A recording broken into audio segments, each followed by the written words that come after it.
ప్రేరణ గారు మందులు డొనేట్ చేస్తారు బాగానే ఉంది, మరి ఆ పేరు రాసుకోవడం ఏంటండి సెల్ఫిష్గా?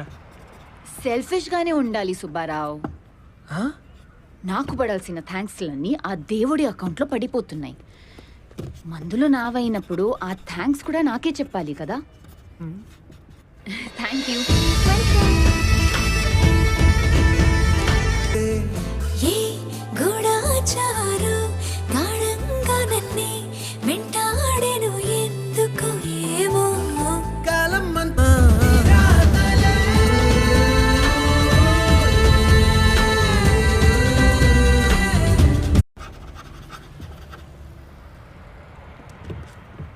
ప్రేరణ గారు మందులు డొనేట్ చేస్తారు బాగానే ఉంది, మరి ఆ పేరు రాసుకోవడం ఏంటండి సెల్ఫిష్గా? సెల్ఫిష్గానే ఉండాలి.